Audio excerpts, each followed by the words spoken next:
team coverage tonight. We'll start with NBC4's Ted Hart, who is live there in Pike County, where that news conference just wrapped up.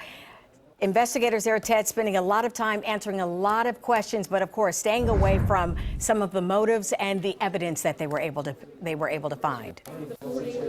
Yeah, it took questions. Yeah, that's right, Darlene. They spoke for almost the better part of an hour, but admitted that there were a lot of things that they could not tell us yet because this is now a pending legal case.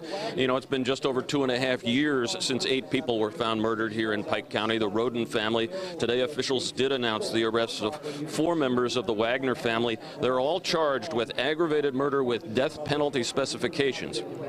It was, you know, back in June of last year, 2017, that investigators released photos of the Wagner family and asked the public for information about them. It was clear that the Wagners were at the top of the list in connection with these Rhoden family murders. That was back in April of 2016 that 7 members of the Rhoden family and one of their fiancé were all found murdered, execution style. All but one of those victims had been shot multiple times in the head. And of course, the big question all of this pending time has been who did this and why.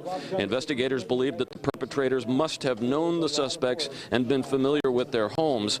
Attorney General Mike DeWine said today that the Wagners had meticulously planned these murders. Take a listen. We believe that the Wagners conspired together to develop an elaborate plan to kill the 8 victims under the cover of darkness and then carefully cover up their tracks. We believe the evidence will show that the suspects spent months planning the crimes. They studied the victims' habits and their routines. They knew the layouts of their homes. They knew where they slept. And then after executing each victim, we believe the evidence will further show that the suspects tampered with the evidence, such as the victims' phones and the surveillance cameras on their properties. Now, as in all killings, even those that are methodically planned, mistakes are made. And it's our job to find those mistakes. In this case, but we haven't heard about it. And the Attorney General did say, as far as motive goes, he couldn't be too specific, but he said custody plays a big part of this. Now, Jake Wagner, one of the younger, one of the brothers there, Jake Wagner fathered a daughter with Hannah Rhoden, and so custody of that child was apparently at the center of all of this. You know, speculation early on had been that perhaps these murders had something to do with drugs, because the Attorney General did disclose that they found a fairly large marijuana growing operation on the Rhoden property. The sheriff said there was an undercurrent of drugs in all of this, but he focused much more on the issue of custody with regard to motive.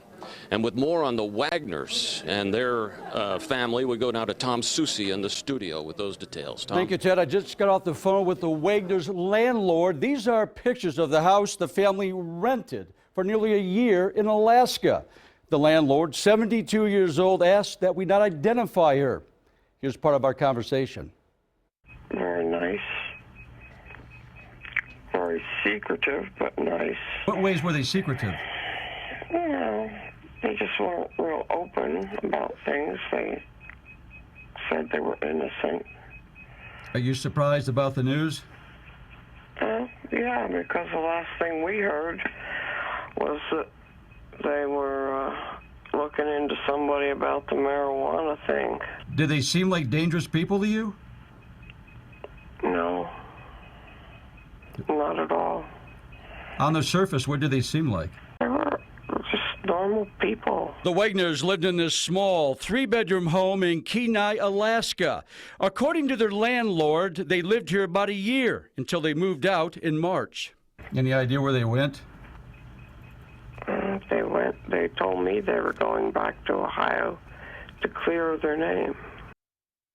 A name now attached to the grisly murder of 8 people. The landlord tells me that some of the Wagners worked at a car repair shop in Kenai. She says the family always paid the rent on time, but left her with an empty propane gas tank that cost her about $1,400 to fill. And Tom, you looked into the Wagner family's background. Did you find anything as far as criminal history? No, nothing as far as, crimes that would be deemed serious. I found one of the young Wagner guys had a speeding ticket earlier this year in Alaska. Not much at all in terms of a criminal history for either of these 4 people. And it's interesting that you would say that you spoke with the landlord there in Alaska, 72-year-old woman who says they were coming back to Ohio to clear their name, and now look at what happened today. In March. In March they did that. All right, Tom, thank you. You're welcome. And you can, of course, stay with NBC4 for the very latest as we bring you continuing team coverage tonight at 6 o'clock as well. Hear some reaction from today's arrest from one of the victim's friends. We'll share the latest updates here on the air and, of course, on our website, NBC4i.com. Another